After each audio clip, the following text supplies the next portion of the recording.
As many of you know, I'm in the middle of packing up my house. I've got just a few days left, and well, I see this interesting box at the corner of one of my empty rooms. Let's check it out.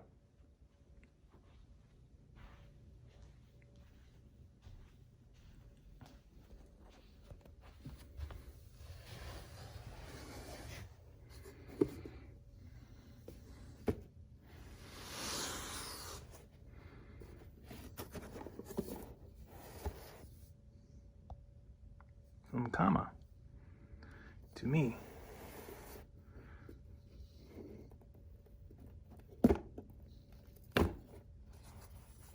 Seems to have a magnetic lid. That's kind of cool.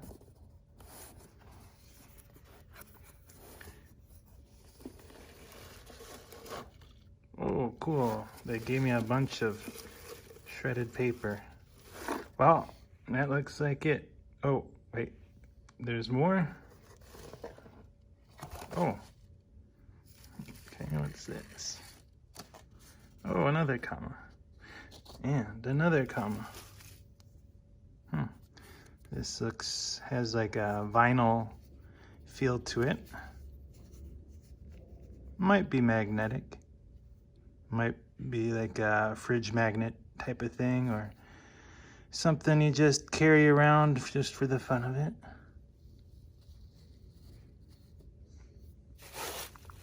A couple more commas. These are stickers for sure.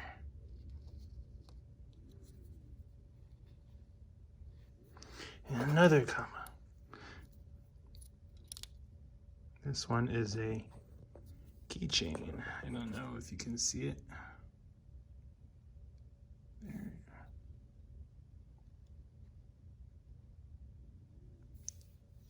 go. Oh. Anything else? What's this? This is the famous Commies Award.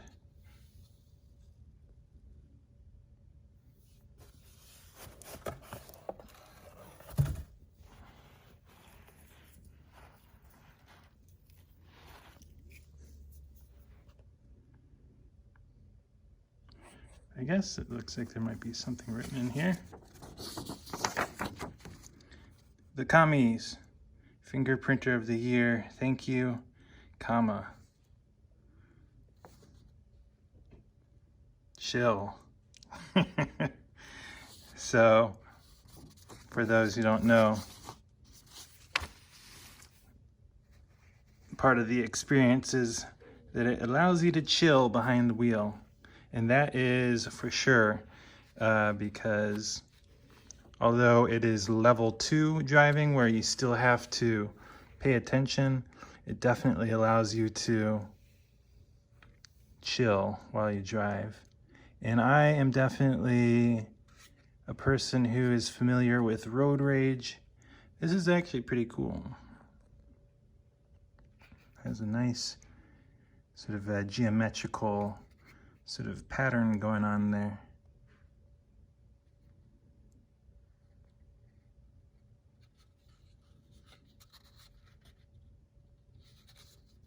It weighs about 10 pounds too.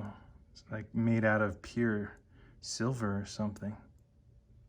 Damn, my arm's getting really tired here. Put that back. So let's look at this again. Fingerprinter of the Year. So that's kind of appropriate because one of my first experiences with Comma was with my Prius Prime, and I was the first person to get a Prius Prime back in 2017. And back then there was the regular Prius, and that was definitely working. It was gonna be like the big main car that Comma was like advocating that you get, kind of a thing. And I was like, okay, let me look at the different models and all that. And I saw the Prius Prime and I was like, whoa, that's pretty cool. It's got the PHEV going on, so you can drive around for around 25 miles with electric only, so battery power.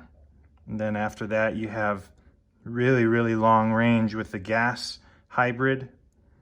So did it work out of the box? No, it didn't. So I was the first person to use that car in 2017, and I was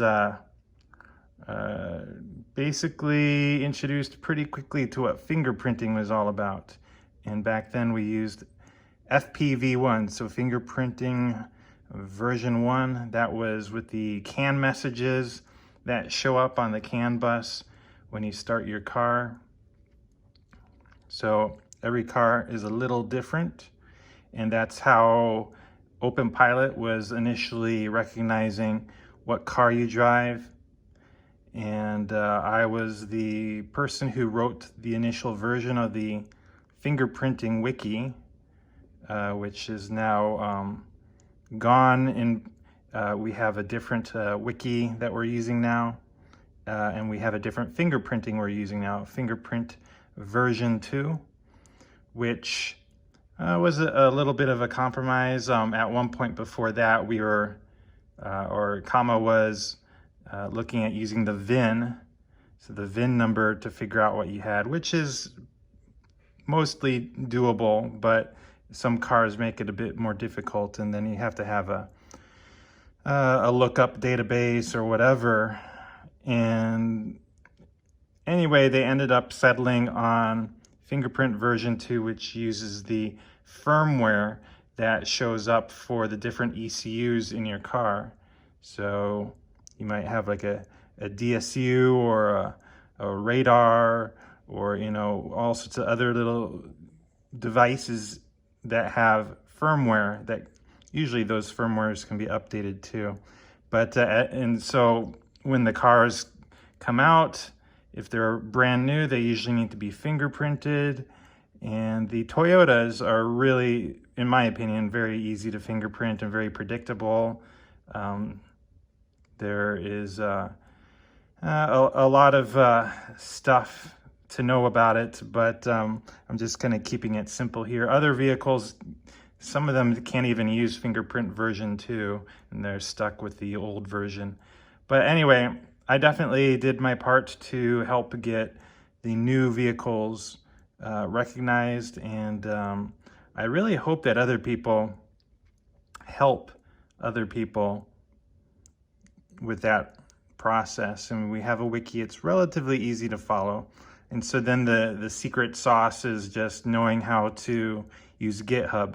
And if you can figure out GitHub, that's a great experience, because it'll help you in other ways.